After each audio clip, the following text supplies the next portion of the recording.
Hi everyone and welcome along to the Celtic View Podcast, your official home of all things Celtic within the football club. And as ever, this week I am joined by our Celtic View editor, Paul Cuddihy. Paul, it's a very exciting weekend and it's a very exciting week coming up. How are you? It's always a very exciting week at Celtic, yeah. Very good after the weekend. Brilliant performance, brilliant result and lots to look forward to. Definitely, yes. And we've got plenty to look forward to in this episode. We've got an exclusive interview with Callum McGregor to show you, a sneak peek of an exclusive interview to show you, and we'll explain that in a little bit more detail in a while. We've obviously got the match at the weekend to look back on, that Hearts victory which booked us a place into the semi-final, where we now know who we're going to be playing in that game at Hampden Park. And there's also all the build-up to this weekend's fixture against Hibs at home, as well as a round-up of the women's team and the B team. But first of all, these Celtic Views, Paul, it's the Christmas editions. And it's not Christmas anymore. It's not Christmas anymore, and they are replaced this week, excitingly, with, I love this cover. This very much screams Celtic, our brand new Celtic View, which is coming out this Friday in all club shops, and you can pre-order it at the moment as well. It's always an exciting week when the Celtic Views are coming out now. Paul, just why don't you explain a little bit about what's expected in this one? Yeah, well, it's coming out on St Patrick's Day, so it's kind of a celebratory issue. Part of it is celebrating St Patrick's Day, our Irish connections, our Irish roots. We've got a couple of interviews with a couple of our Irish players, Claire O'Riordan from the women's team and Bosun Law from the B team. It's a celebration of the League Cup triumph, of course, last month. So we've got interviews with the manager, the captain, and all the main players enjoyed that day. And it's also, we kind of say it's a celebration of, I think, our kind of cultural roots. So we've got a couple of really good music interviews. One for the older music fans, the Bluebells, which people of a certain age will remember, massive in the 80s. Their big hit was Young at Heart, but they're back with new music, big Celtic fans. So they came in. They did an interview, and also within the next week or so we'll have a special podcast where they play a couple of their new songs live for us. And also a kind of up-and-coming singer-songwriter, Brooke Coombe, who has just got the most extraordinary voice. Again, a big Celtic fan, so it was great to speak to her as well. Yeah, she's someone that a lot of people might know. I think around the time of Scotland and the Euros, and she was doing renditions of songs there, and I'm sure quite a lot of you will have seen her on Twitter and on social media. We've also got interviews as well with first team members of the squad. Yeah, well, obviously you spoke to O, which was great. Obviously we needed a translator for that, but that was good to hear from him as well. And he's just been called up to the South Korean squad as well, which is great for him. We've got interviews with Kyogo, Aaron Moy, Jota. As I say, most of the top players in the first team, so there's plenty there. We'll also catch up with Scott Brown as well, who's coming back here in May for a special night in the centre of Glasgow with Mikael Lustig. So we talk about that, and also how we find out how he's getting on at Fleetwood as well. So it's packed full of things for everyone. Yeah, we can't say it's a Christmas stocking filler though this time of the year like we usually do with the Christmas version. But also excitingly, we've usually always got competitions and quizzes and other features as well, and there's going to be plenty of them in this. Yeah, absolutely. I mean, obviously people might have other things that they want to do to celebrate St Patrick's Day, but of course it's here in Scotland, it's Mother's Day this weekend. So if you're looking for something to get your mum for this weekend, let's just show that again.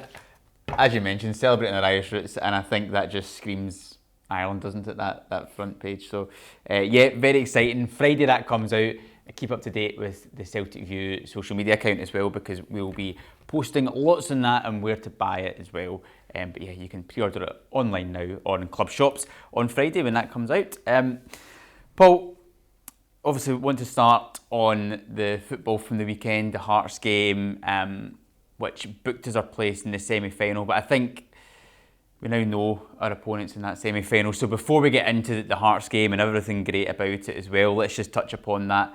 We're going to be playing, we don't know what day it is yet, if it's a Saturday or Sunday, but it's the last weekend of April. We're going to be playing against Rangers again at Hampden Park. Are you happy with that draw? We were just having a bit of discussion beforehand, weren't we? Well, do you know what? It's funny. It's amazing to think that either Falkirk or Inverness Cali Thistle are going to be in the final, which is extraordinary for them And I suppose you thought, well, we either have to play Rangers in the semi-final or the final. I think when we were having a chat about it, you made a good point of, if we were to win that game, we're on course to win the league, and it gives us a lot to look forward to in May and into June, and obviously it kind of ends Rangers' season, I suppose.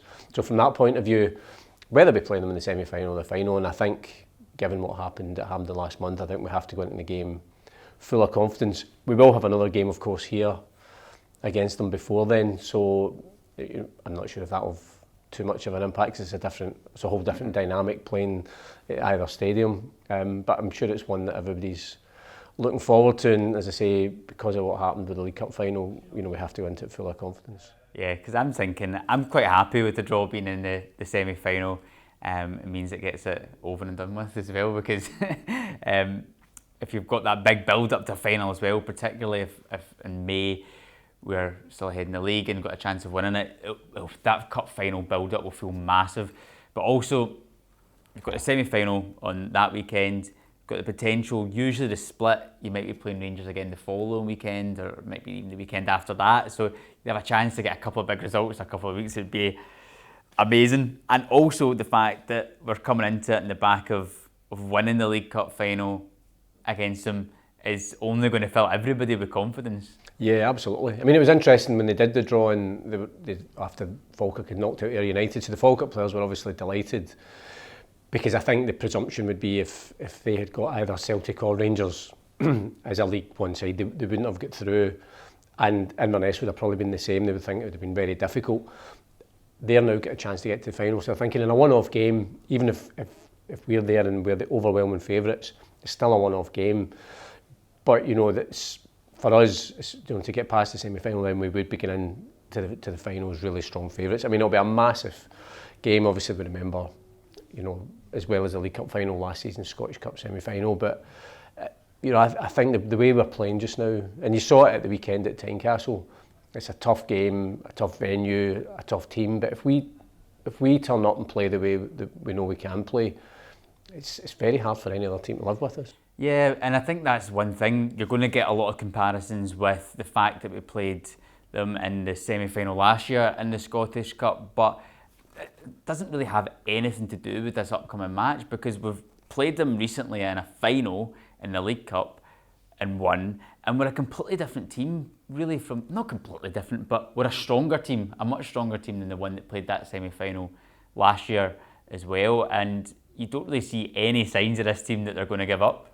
No, I mean, I think, to be fair, the manager, I'm sure when it comes round to it, will say that even the League Cup final will have no bearing on what happens, because it's a one-off game. It's a winner takes all. It's so much at stake. So you have to, you can't rest on your laurels and say, well, just because we won the last one, or if we win here at the start of April, just because we've won the last two, there shouldn't be a presumption. And I think that you can see that with this team. The squad is so strong, so whoever starts looks impressive, and then whoever comes on looks equally as impressive. And I think that's what makes, I think, so difficult for teams to beat us, because it's the strength and depth that even, if they're still in the game after an hour, the manager will make some changes and it just reinvigorates the side, and we're as strong, if not stronger. So it's very hard. There's no other team that's got the strength and depth that we've got, and as I say, I'm sure the players, when it comes around, will be determined to make sure we're in the final this year. Well, let's look back on the match which booked our place in the semi-final at Hampden, and that was on Saturday lunchtime against Hearts at Tynecastle. A 3-0 result, and it was just as comprehensive as they come, pretty much, wasn't it? From the word go, I mean, I think even before Aaron Moy scored, I think we were on the front foot, and Rio Hatate did a great shot, which produced a great save from Xander Clark. I mean, Aaron Moy, again, he just gets better and better. He's been a phenomenal signing, actually, and his finish, I think it was the way he let the ball run across him and hit it with his left foot on the run. There was no way the keeper was going to save that. And then I think the second goal was perfect timing, because I suppose Hearts are thinking if they could just get in at half time, hanging in there 1-0 down, then they kind of regroup.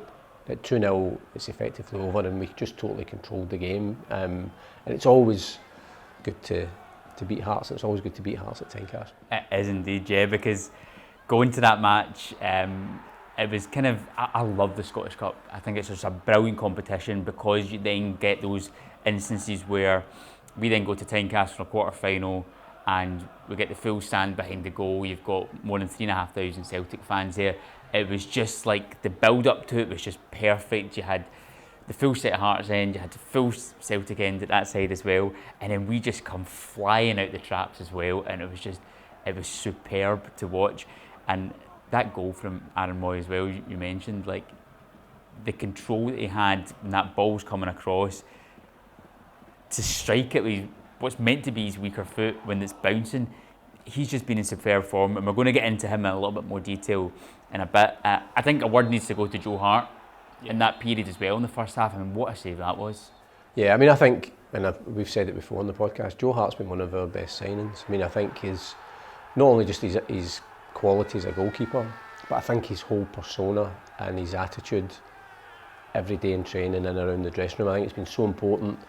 You know, I remember speaking to Callum McGregor, when he was doing his book, and he said he's just one of the best people he's ever met in football. He said he's just his attitude, his positivity, the fact he came in there and he'd 70 odd caps for England, he'd won everything down in England, but yet he came in and the first thing I think he's saying to Callum McGregor, look, I'm here to help you, anything you want, just let me know. And I think he's been so important, but you saw his quality as a goalkeeper. Brilliant save, but then the bravery to follow that up. Still can't believe he didn't get a foul with the follow-up challenge. To be fair, the Hearts player had to go for it, but he was immediately over apologising, knowing that he was slightly late. But that shows his quality and his bravery, and absolutely key player for us. We were having a debate the other day about who is Ange's most important signing, and you could literally name anyone, right?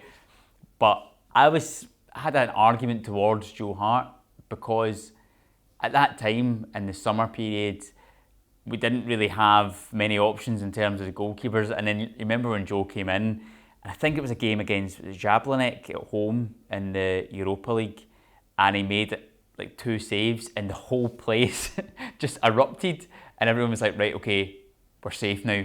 We've got a goalkeeper who we've got in, who's going to save us points, who's going to save us in games. And I think that was a real crucial moment in that early part of the season. And then he's went on to have such a successful time so far at Celtic. I mean, that's an impossible question, because as you say, you look at every player that the manager's brought in, just about, and they're all key players for us. Yeah. You go along that back line, and then you also look at the guys that have just almost gone up to a different level that were here already, that the managers, so if you look at that back line, Alistair Johnson, Juranovic before him, Alistair Johnson, Carter Vickers, Starfelt, and then you've got Greg Taylor as well. So I just don't think you could answer that one, actually. I know, but what's interesting as well, going back to the game against Hearts on Saturday, and it's indicative of the way that we're playing at the moment, where you could get 10 or 20 Celtic fans together and say, who was your man of the match? And you're not going to get a consensus. I think everyone has a different opinion. Some people might have said Aaron Moy on Saturday, other people said Alistair Johnson had a brilliant game. Any of the defenders, Yuki Kobayashi comes in, does brilliantly. Hatate was excellent. Kyogo gets it. Every player is just playing at the exact same level, and it's amazing to watch this team develop and grow and get stronger when the season's getting into its most crucial part. Well, again, that's something that I think from day one the manager said, that there's no point the team peaking in August or September or October, because there's nothing that's handed out then. What he's doing and what they've planned for from pre-season onwards is to have a team that peaks and gets stronger in the run into the season, the so-called business end, and that's exactly what it is. But again, to come back to what I said earlier, if when you look at the way we play, if all our players are on it, then there's just nothing anybody else can do, no matter how good they are, because the quality of our play throughout the team is just exceptional. Yeah. So touching back on Aaron Moy, when we came into the office on Monday morning and we're discussing the game, and somebody said that they think Aaron Moy is up there with one of our best bargain buys in the club's history. So I got us thinking, who are our best bargain buys? We put the question out onto Twitter as well. So we've got a few responses which we'll read through. I think the place to start though, this one comes in from Dave Dog Dad, which I don't really know what that name's all about, but hi Dave, who says £650,000 for the greatest striker in the club's history, Henrik Larsson. I think that's the place where you need to start, and I think as much as we'll probably have a chat about some other players, that probably is the answer, isn't it? Yeah, in post-war terms, obviously, Yeah. in terms of Celtic strikers, Jimmy McGrory's head and shoulders in terms of his record above everybody. But in terms of strikers, certainly within our lifetime, as soon as we started chatting about that question, I think everybody just thinks of Henrik Larsson. And it was interesting. John McGinn, who plays for Aston Villa, obviously Scotland as well, he did an interview, and I think people might have seen it on social media. And I think he was asked who his hero was, and he just said King Henrik right away, and just told the story of how he met him and was totally starstruck. And I think for people who grew up, as adults, it was amazing to watch a player like that play for us. But I think for young people growing up watching Celtic, to have a player, a hero, an icon like that, and Wim Jansen did wonderful things in the year he was here, and apart from obviously stopping the 10 and winning the league, but bringing Henrik to Celtic was something that we were forever grateful to Wim for. Yeah, it's one thing for me that I feel fortunate that I was just at an age where I remember seeing Henrik. I think if I was a couple of years older, I wouldn't have had any recollection at all. And that fact, when I was coming to games really young, my dad was trying to drag me along, and I really wasn't interested at all at 6 and 7. But then there was this guy, Henrik, who every game would score, and you kind of fell in love. I almost kind of fell in love with him before I then fell in love with the football club, because you were just going expecting to see this guy score, and I wanted to hear his song getting played after he'd scored, and hear the fans singing about him. And you talk about legends at this club, and he's certainly up there. So I think for this category, he probably is the winner of it. But we'll discuss a few other names as well. We had Jezza come in saying for him, Lubo's up there. Maybe he was just a little bit too late in his career at that point.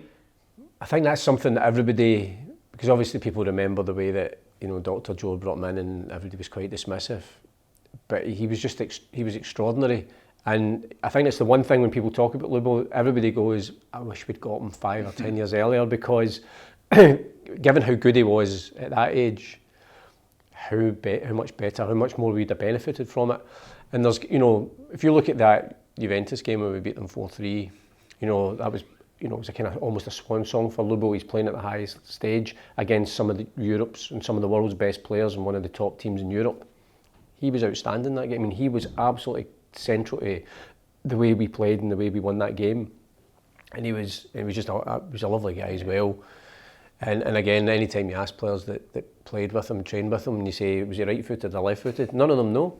And that's just, there's few players in football ever that you can say that about.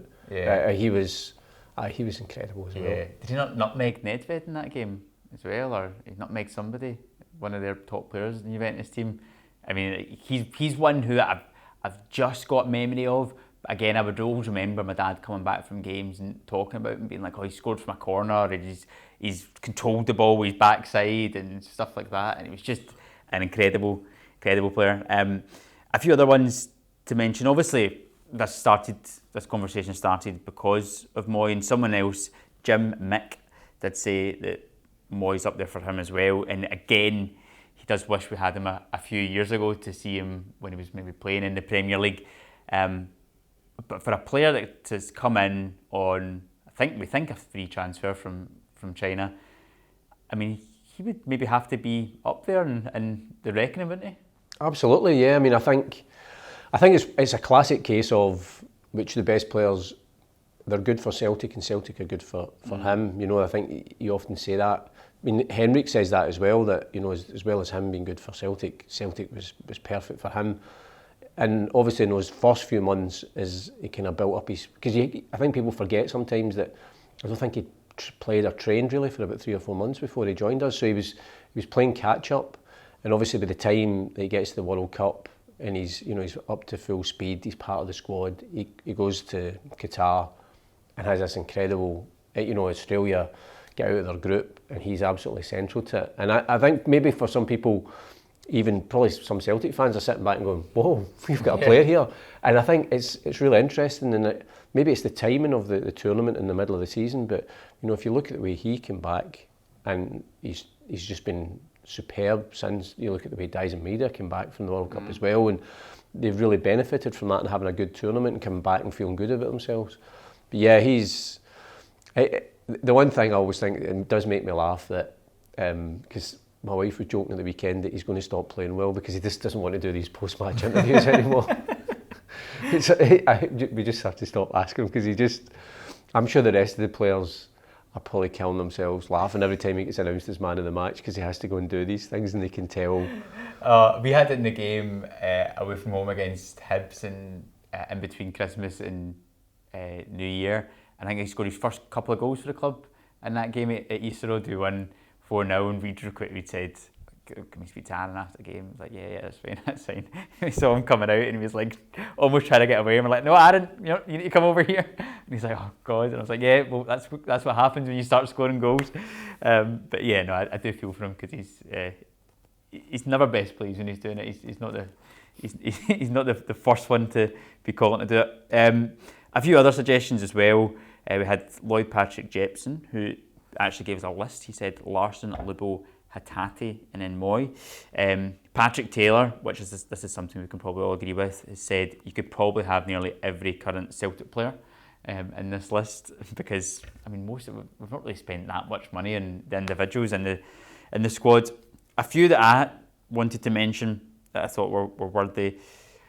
It's difficult with this when you're talking about bargain buys. I think you look at Van Dijk, you see the players went on to become $2 million at the time, around about that anyway, reportedly, and then you sell them on for plus 10.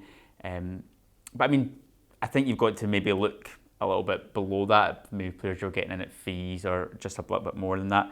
So Roderick's another one who we got in, another Australian. Moussa Dembele, remember we got him in for buttons, and Didier Agat as well, which I think was only like 30 grand or even less than that. For maybe about 50, yeah. He was a steal, and he turned out to be a great player. Probably one of the nicest people I've ever met. Yeah. He was just a lovely guy, and he always tell a story of he would go over to the Celtic Superstore and he would buy a whole batch of jerseys with his name and number on them, and then leave them in his bootie's car. And if MD met him or he met MD, he would go into the boot of the car and give them a signed jersey. He was just a lovely guy, and he was a great player under Martin O'Neill. I was trying to think of a couple of going a wee bit further back. Mm-hmm. So, in a couple of names that came to mind, I remember we got Pat Stanton in the late 70s. It was a kind of swap deal. He'd been a Hibs legend. Jockstein had briefly managed him at Hibs back in the 60s. He'd been part of the really strong Hibs team in the late 60s, early 70s. But he came in here for a season, helped us win the double, which was in 76, 77. Then sadly at the start of the next season, we had him, Kenny Dalglish and Danny McGrain. Kenny left for Liverpool, which going the other way is one of the steals of all time for them. Danny, get a long-term injury, and then Pat Stanton get injured and ended up having to finish his career. But he was a great signing for that season. Brian McClare in the 80s was another one that we got from Motherwell, who I think was our top goal scorer in the 4 seasons that he was there.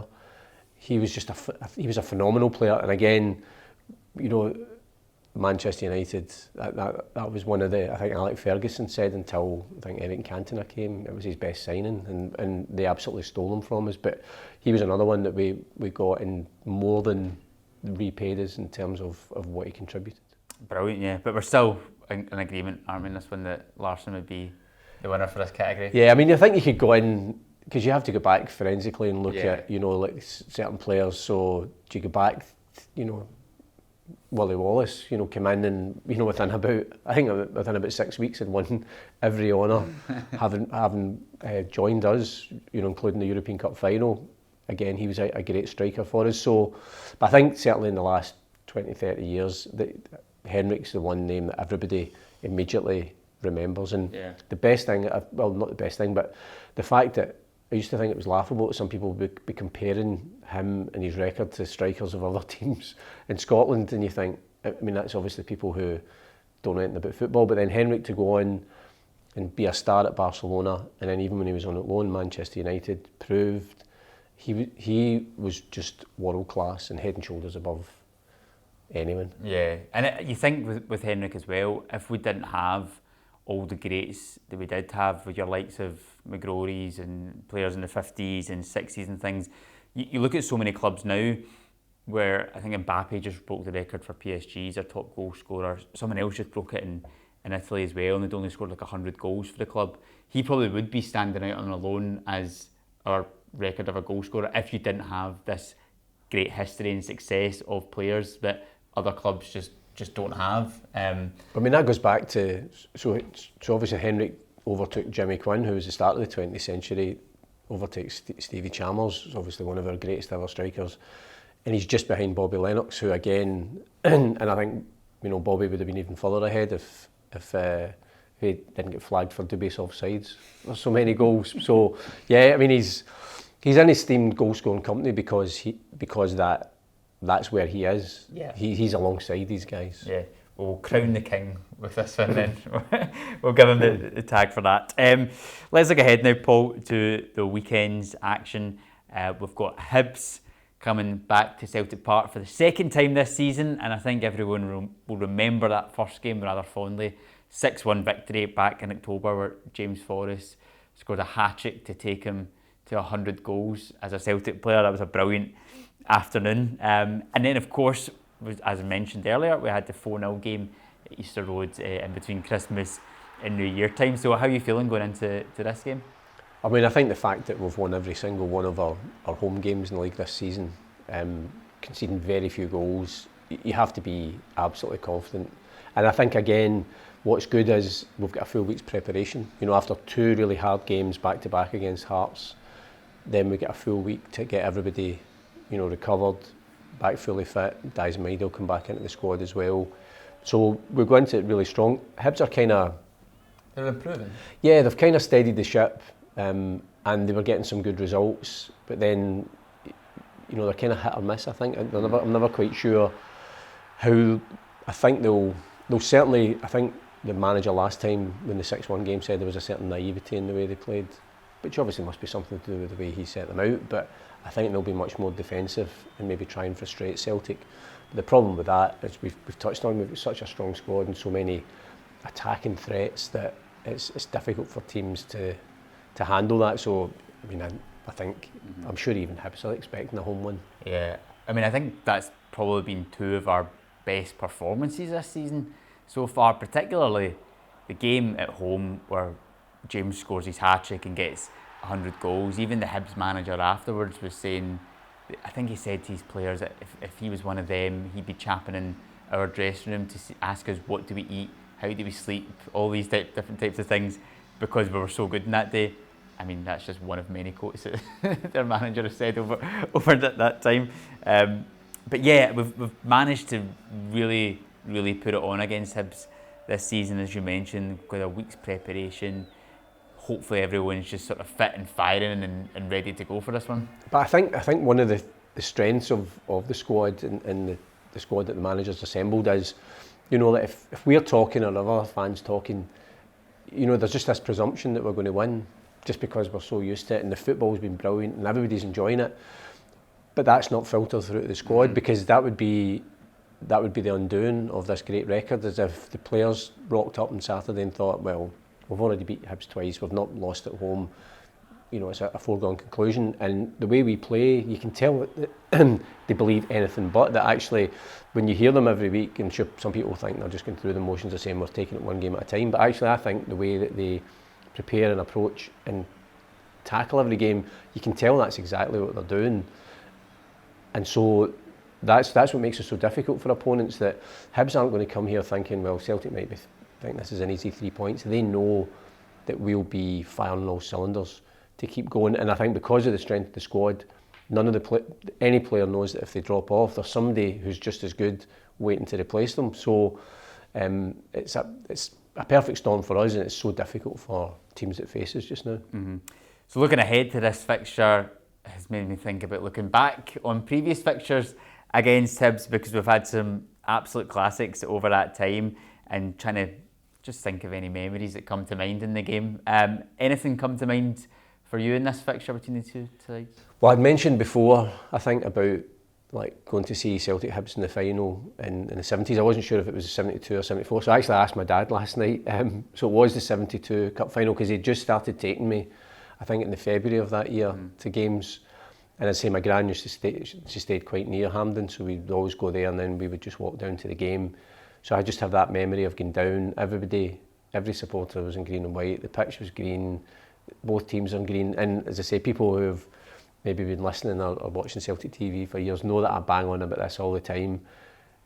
It's the battle of the greens. It should be the green and white hoops against the green and white of Hibs. And if you look at old photographs, for example, or old footage from that 1972 Cup final, both teams are in their home kit. There's no clash. There is, you can distinctly tell the two teams. So I would love to see Celtic Hibs, both sides wearing their home kit. That would make me very happy. And that final as well, for those that might not know about it, what was the score? What happened in it? It was 6-1. Dixie got a hat trick. I think Bertie Auld was playing for Hibs at the time. It was Jim Craig's last game for Celtic as well. So there was quite a lot going on in that game as well. And I think, the Hibs had a really good team in that, in the late 60s and early 70s. Played them a lot in finals, didn't they? And they won a couple against us. But I think, again, that team that, in that era that Jock Stein had assembled that team, it was kind of, obviously I'm not making the comparisons just now because they're just on a different level, but it was one of those things that they were playing a lot of really good teams, but if the Celtic team were on it, nobody was beating them. And those days, and they just, they knew how to win. They were so used to winning. They were absolutely ruthless in it. I was only like 5.5, so my memories are vague. I don't have any specific memories of the game itself. I've watched it in the highlights subsequently, but yeah, as I say, when I was growing up, that was Hampden and all green, and that was fond childhood memories. What comes to mind for me is, well, in more recent times, the League Cup final last season, the end in December time, 2021, Kyogo's 2 goals. We've spoken about that game so often in this podcast and how important it was for what was then to come under the manager. A couple of others as well. Remember, the first year I got my season ticket was a 06-07 season, so I'd been to games against Hibs before that, but the first one of that season at Celtic Park, and it was Hesselink's debut for the club, and I can clearly remember that World Cup in the summer, me and my dad sitting down and watching it, and the Netherlands were playing a game, and this guy came on with this massive long name, and me and my dad having a bit of a chuckle about ourselves, and then before we know it, we're signing him, and there was so much intrigue about him, and so much curiosity, probably because of the name, more than anything else with him. Did you have his name on the back of the shirt? Or did your dad encourage you to get someone else? I think I may have asked Mum and Dad, and they said, I think financially at this moment in time, son, we can't afford that. And then, so that was his debut for the club, and he scored the winner. I think McGeady hit a shot from the edge of the box. It comes off the post, and he just kind of goes in and slides in and puts the ball in the back of the net. But that's just a game that stood out when I was thinking back on it as a game against Hibs, and then he ended up going on to have an amazing career. And I've had plenty of cup finals as well. 2001 cup final to seal the treble. That maybe one I don't really remember that one as much, but yeah, I remember that was a great day as well. Martin's first season, which was just incredible, and then to get to Hampden in the sun, of course, and we were the favourites, but it was still early days, I suppose, in terms of the formation of that team. But obviously Henrik and Jackie as well scoring to win the treble, and that was a wonderful time. Yeah, so hopefully another victory to look forward to this weekend as well. Paul, that takes us into our guest interview this week, which is a shorter version of the interview we've got with our captain Callum McGregor, which is in this new Celtic View, where I had a chance to sit down and chat to him about the League Cup final victory very recently, reaching 400 games. But how we started off the interview was actually by looking back on his Youth Cup finals for Celtic, because after winning the League Cup last month, the record was going about how he's undefeated in cup finals for this club. So we started talking about that, and we started looking back a bit in his youth days, I mentioned Tommy Burns, and then relating it back to the present day as well. So we'll give you a short snippet of that now, but remember, the only place you can read the full interview is in that new Celtic View, which you can get from Friday. But for now, let's hear from Callum. Wanted to start off with going back on Hampden 2-1 victory over Rangers, but not the one on Sunday. Is there another one that you can remember at all for you? 2-1. Might have been the Youth Cup final, maybe? Yes, yeah. 2011. And obviously the reason I brought that up is because the stats been going around about your cup final success, starting off in the Youth Cup final. I think that was your first start in a Youth Cup final at Hampden. I'm just interested in going back to that and just what your memories are of it and what kind of comes to mind now when you think back to it. If you asked me there, it took me ages to to get the answer. I know it was obviously a while ago now, but I don't think you forget, these days and these memories, and obviously winning trophies. It's something you want to do as you're a young kid and you're progressing through the academy. And I think I've spoken about this before, but if you get to that stage in the academy and you're not successful in those teams, then how do you ever expect to get to the first team and have people trust you to deliver success for the first team? So even at that age, there's pressure on these games where you have to win. People are watching your development, how you handle these games, how you handle the occasions, and can you get the job done? So obviously nice to have that record, but I think I've said this before as well. It doesn't count for much the next time the next one comes around. Then the only thing that matters is you have to win that one as well. So you just try and take all the experience that you've got, and obviously starting for that very first one, then I've managed to be successful in quite a few. That winning culture seems to be embedded into players from the moment you step in to this football club. So when you're at those Youth Cup finals, did you have that pressure as well that you had to go and win these games, not just because of that moment, but because of the player you wanted to become? Yeah, exactly, and that's what I just touched on there. You have to bring success to this football club, and people are always judging you. They judge you every week to the highest standard, and quite rightly so. So every time you go out there, you're representing yourself, you're representing the club, and you have to do that to the highest standard possible. And like I say, when you get to that level, people are watching. How do you handle these occasions? How do you handle these games? And ultimately, are you a winner? Because that's what football's about. You can have all the philosophy and you want to play nice football, but ultimately when it comes down to it, you have to win as well, and that's what people are looking at. I think when they look at these games in the academy, you still have to be successful, and like I say, then when you get to first team level, obviously the scrutiny goes up, and there's more eyes on you, but at least you've had a good sort of learning curve as you've came through the academy with the same sort of expectation. I was reading the match report to that game, and I think it said you played up front. Is that right? Might have done. Maybe number 10, I think it may have been. Was it? Aye, maybe. It said centre forward anyway on it, yeah. Not sure about that. Is that something you would usually do back then? Probably more as a sort of number 10, I think. Okay. Very rarely as a striker I played. A little bit at Notts County. You scored a lot in Notts County. About 5 or 6 games up from, I never scored. So I was more like, sort of played off the side, and then I had a spell through the middle, about 5 or 6 games, but right. I was more used to sort of coming onto the game and seeing the game rather than having my back to the game. Okay. I don't think that really suited me, so I very quickly found myself either on the bench or back in midfield. I'm interested in comparison to that Youth Cup final to the present day. Obviously you're captain, you've got all the experience of playing in cup finals, of playing in derby matches. What was it like playing in those derby matches at a younger age? Did you still have that same kind of passion towards it? Were the emotions actually a little bit higher maybe at that young age? Probably, to be honest. I always remember, like, obviously my dad would feed the information back, but the scouts and the coaches and everybody would say, like, these are the games that you'll win your next contract. So even at 13, 14, 15, the coaches are watching these games to see, can one, they make the step up and play well in the game, can they affect the game, and how do they handle the occasions. So very early on you had a sense of, these games are really important for, one, your development, but two, if you want to progress through the academy, then you have to bring your best game on these days.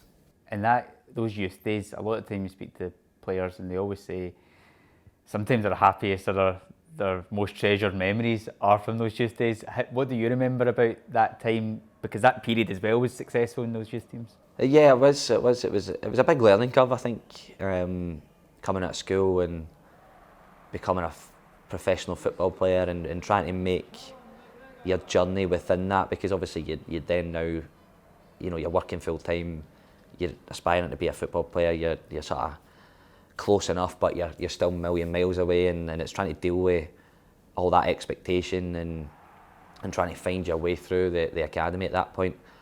So it was a good experience. I think you learned a lot of lessons.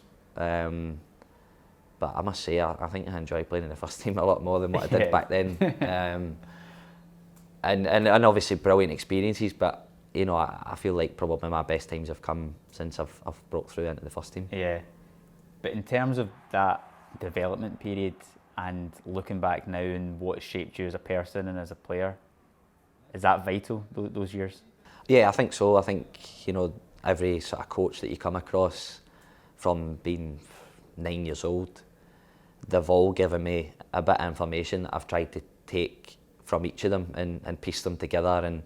And I think that's where your journey starts, is right the minute when you walk through the door. And like I said, every coach gives you a snippet of information that you just take and you build on it and you build on it. And obviously that's the idea of the academy, is to build you step by step to become a first team player. So each coach is playing his part in your progression through the academy.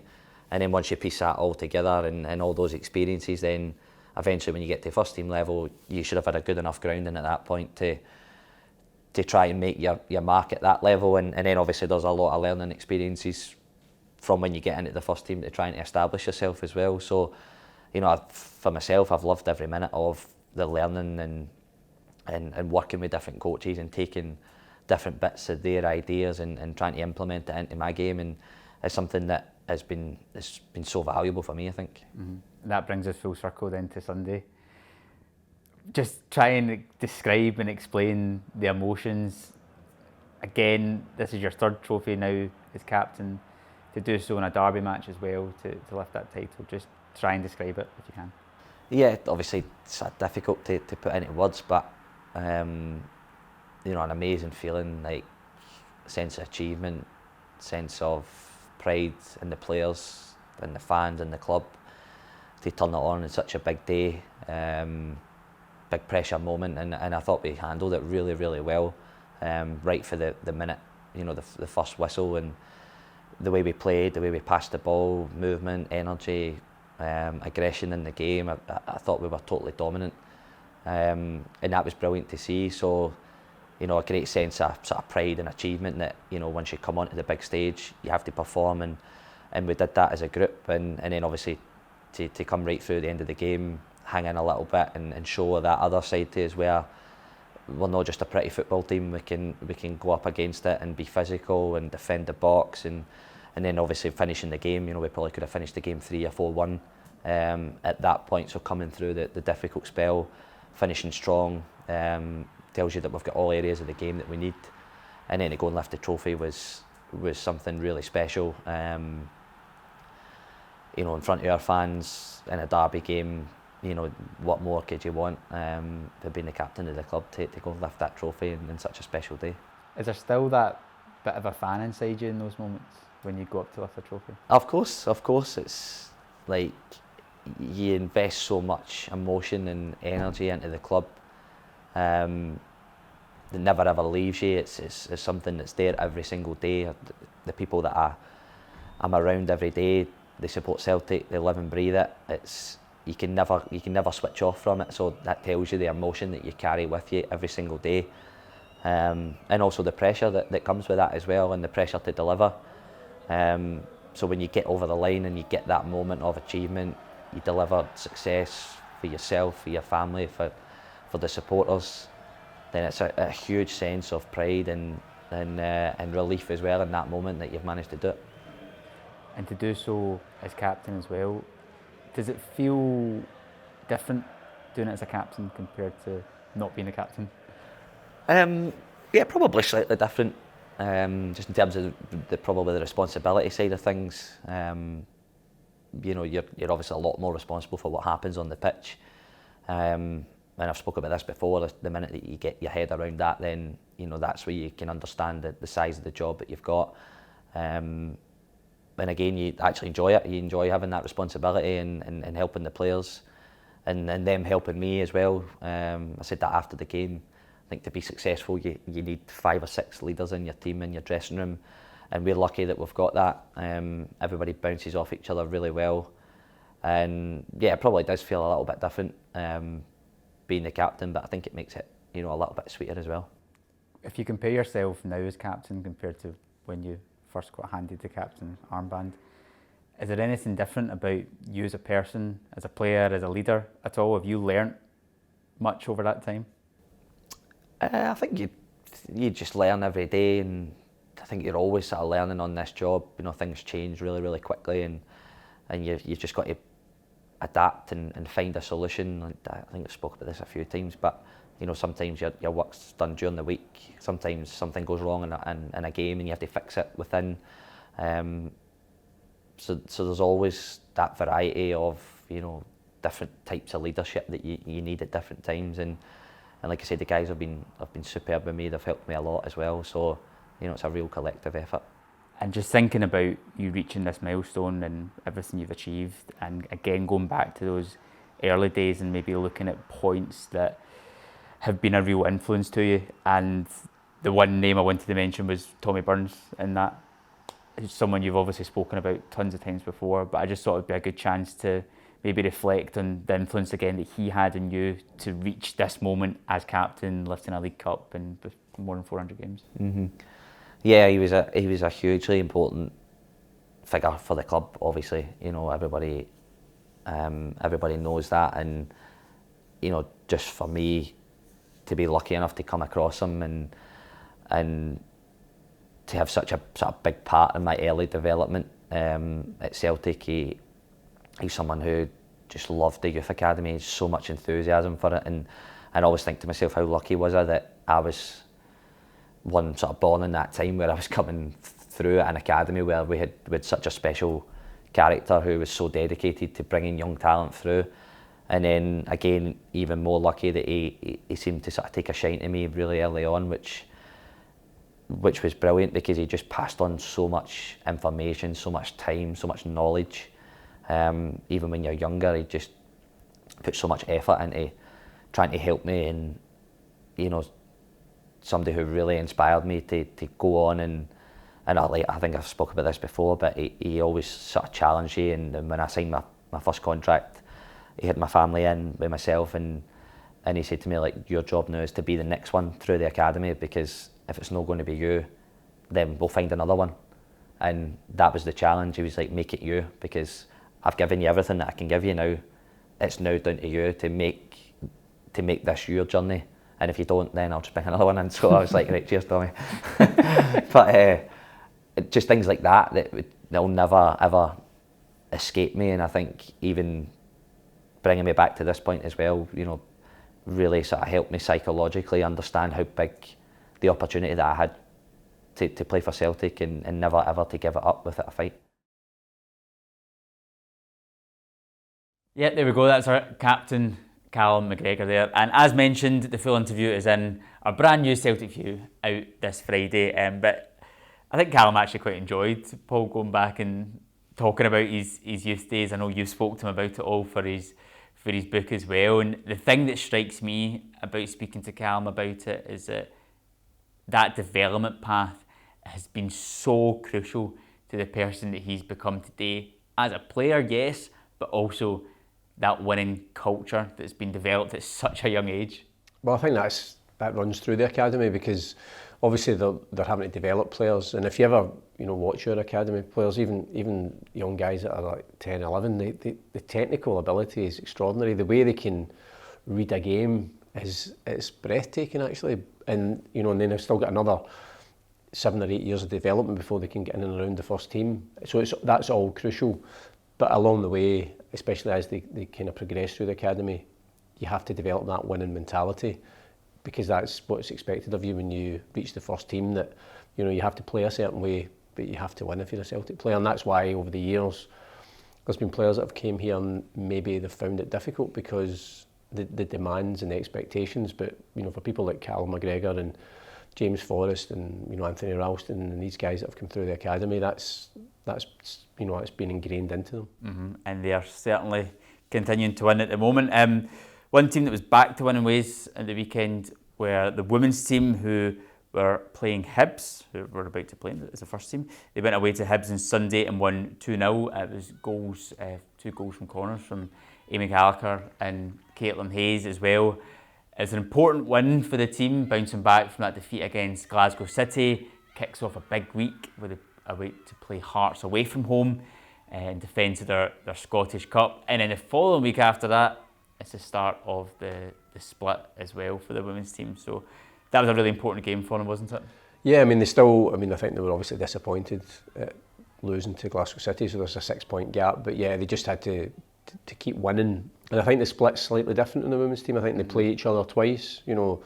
It's still, I think, a top 6 and a bottom 6, but then they have 2 games against each other. Yeah. So that, in a way, is probably better for us, because you're playing both Rangers and Glasgow City twice, so it's a chance to peg them back. It's Glasgow City and kind of try and reduce that gap and maybe overtake them. So yeah, there's still plenty to play for. And this cup game on Sunday is going to be massive for them, because they're going to be desperate to retain their Scottish Cup title, and going away to Hearts as well isn't going to be a particularly easy game, is it?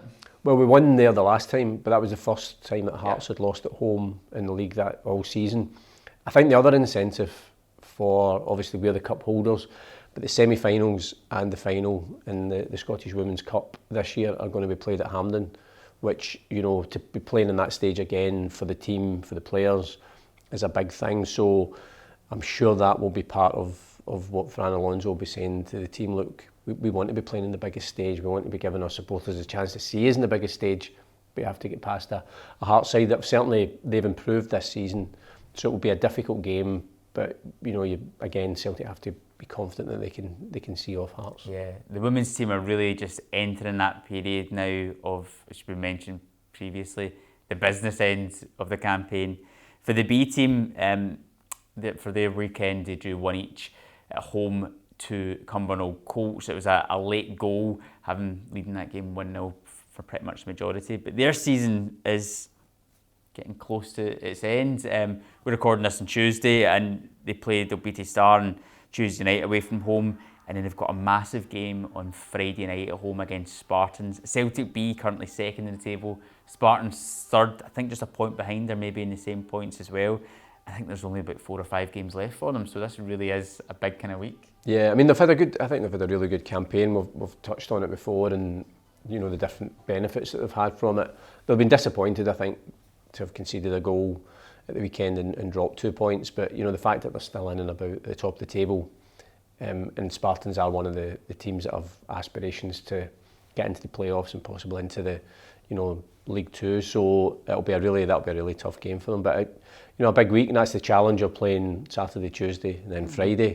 For the squad, what is a very young squad as well. Yeah, that game on Friday night should actually be a cracking game for anyone wanting to get down to Airdrie at Excelsior Stadium, because, as you mentioned, Spartans are a team that, with only a few games left in the season, they know this is a massive game for them to win, to then try and get into the playoffs, to get into the pyramid system, into League Two as well. And they're going to be playing against a Celtic team that are above them in the table, playing some brilliant football this season as well. So that should be a real cracker. Yeah, you're absolutely right. I think Friday night would be certainly a good game. It'll be a tough game, I think, and obviously hope Celtic come through the game against Obiti Star, win the game, but also unscathed as well, because they'll want a full strength squad to play Spartans. Yeah, and that now leads us on to our predictions, Paul, which last week you got a couple of correct scores right. Again? You did indeed, yeah. You got the 3-1 Celtic Hearts on the Wednesday night, and then you also predicted Inverness to win 2-1 against Kilmarnock. I didn't have a good week at all. Not even again. I guess again. I'm just lagging further and further behind every week. It's not even becoming a contest anymore. I am certainly meant to be reaching the business end of the season, but there's not even any business to play for me at this moment in time. But still, we've got 7 more fixtures to go through this week as well. So starting off, Paul, we've got the B team's game on Friday night against Spartans. I'm going to go for a 2-2 draw, actually. Ooh. I think, again, as I say, I think Spartans are one of the better teams in the league. You know, a tough team to play against. I think there'll be a few goals in it. As we said, it's well worth going along and cheering the team on, but I'm going to go for 2 each. Okay, I'll go for a 2-1 win for the B team, and that one I think they'll just get it done. And apologies, actually, I forgot to put down the fan that we've got in with us for this week's predictions and their scores. So I'll post them online later on in the Celtic View Twitter. I forgot to add them down there, so apologies for that. But we'll run through our ones anyway. A few games from our Scottish Premiership. We've got Aberdeen against Hearts. I think I'm going to go for 2-1 to Aberdeen, actually. Ooh. I think, Hearts have, they'll be disappointed that we knocked them out. Mm-hmm. They have got a few injuries, quite a few of their probably some of the key players that would have played against us are missing. So I think Aberdeen might just nick it 2-1. Okay. I'm going to go for a draw on that one. I think I'm going to go for 2 each in that game as well. I was leaning a little bit towards Aberdeen, but now you've said it, I need to go different with it to try and get some points from somewhere. Next game is Kilmarnock against St Johnstone. Kilmarnock at home would have been pretty strong. Yeah, I actually watched them, some of their game against Inverness Cally Thistle, and Inverness Cally Thistle thoroughly deserved to beat them. Kilmarnock were really disappointing that night. As you say, maybe it's a different dynamic when they're at home. But I think St Johnstone, I'm going to go 2-1 for St Johnstone, actually. Okay, I'm going to go for 1-0 for Killie. I think that's what I said in the last game Friday night, so I don't know why I keep backing Killie in games, but I'll go with it for that one. That then leads us on to Celtic against Hibs. Celtic Hibs, well, as we said, our form's just unbelievable at home this season. I think we'll win 4-0. I'm going to go for 4-0. I'm going to go for 3-0 in that one. In the English Premier League, there's not too many games because the FA Cup's on, so it's only really one game of note, which I thought was interesting, which was Chelsea against Everton. Yeah, Chelsea, I think they've won 3 games in a row now. So Graham Potter, who I think everybody was, probably in Chelsea's recent history, it's amazing he's still in a job because they fire managers right, left and centre. So maybe they're showing a wee bit of, sense and level-headed. Everton, they're just going to scrap and try and get out of it. But I think Chelsea, 2-0, I think, for Chelsea. I'm going to go for 0-0. I'm going to go for a shock in that one. Everton is the type of team, they went 1-0 up after 30 seconds at the weekend and then just hold on under Sean Dyche. So absolutely no surprises there. But no, I think they may get something. 2 games left, and it's the women's team game away to Hearts. Yeah, I'm going to, I'll go for a Celtic victory. I'm going to go 3-1 for Celtic. I'm going to go for 2-0. And the last game, I was looking, because there's weird fixtures this weekend because FA Cup's on and things, and wasn't really a lot of games you're looking at, you think, oh, they're definitely going to win. So there's one game in Europe, which I thought, and it is Barca against Real Madrid. The El Clasico's on this weekend. Interesting. Well, Barcelona had a good result in the Copa del Rey and the Bernabeu as well. Yeah. They're well ahead in the league. It's funny, you watch Real Madrid, especially when you see them in Europe, and they're just blowing teams away. You saw what they did to Liverpool at Anfield, but then it seems to be a different dynamic. The added dynamic, obviously, there's a lot going on in terms of investigations into Barcelona's. There's been claims, I think, that they were. Well, they did pay a referee. Yeah. His business or something, I can't remember. And Real Madrid have had a meeting about it, and they are, so I think there's a lot over and above the usual dynamic of Barca, Real. But I think Barca at the moment are just the stronger side. Yeah. So I would go 2-1 for Barca. Okay, I'm going to go for 1-0 Barca because anytime I check to see the scores in Europe over the weekend, it seems like Barca just constantly win 1-0. So I'm going to go for that one. But bit of a guessing game really, because I'm not watching too much Spanish football at the moment. Well, that rounds off this week's podcast, Paul. Yeah, once again, exciting week with the Celtic View coming out, and keep up to date with our Celtic View Twitter to find out more about what's going to be inside, where you can get it from, but it will be in the Celtic store from Friday, and you can pre-order it now. And also make sure that you like and subscribe to the Celtic View podcast on all your podcast channels. We're on YouTube, we're on Spotify, we're on Apple Podcasts, Google, wherever you get a podcast, we are there now. So make sure you like and subscribe. But for now, thank you very much for listening, and do join us again next week. Hail, hail.